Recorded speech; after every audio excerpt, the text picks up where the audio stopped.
Sriwijaya FC tampil apik di Liga 2. Kekuatan musim ini berbeda dibandingkan tahun sebelumnya. Sriwijaya FC tampil apik di putaran pertama Liga 2 Indonesia. Meraih kemenangan dari semua pertandingan, Laskar Wongkito memimpin klasemen grup A. Sriwijaya FC mengumpulkan 12 poin, dengan statistik 8 kali memasukkan dan hanya 1 kali kebobolan. Dengan raihan tersebut Sriwijaya FC optimis menatap putaran kedua grup A yang rencananya akan diadakan di Pekanbaru. Penampilan apik Sriwijaya FC mendapat pujian dari berbagai pihak termasuk ex-timnas Indonesia 2007 yang pernah memperkuat Sriwijaya FC, Mahyadi Panggabean. Laskar Wongkito memiliki komposisi skuad yang jauh di atas tim-tim lainnya sesama penghuni grup A. Kendati demikian, pria yang kini menjadi pelatih di SSB Farmel Hatta Palembang ini menekankan Laskar Wongkito harus bersiap diri untuk menghadapi babak perempat final.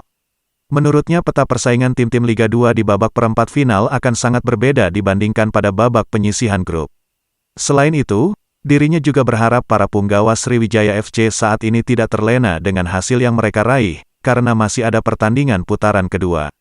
Terlebih masih ada satu pertandingan terakhir yang harus dilakoni Dedi Hartono dan kawan-kawan sebelum merampungkan putaran pertama babak penyisihan grup A. Sebagai pemain yang cukup lama membela Laskar Wongkito, Mahyadi sangat berharap tim kebanggaan masyarakat Sumatera Selatan ini bisa kembali berkiprah di kompetisi sepak bola tertinggi tanah air.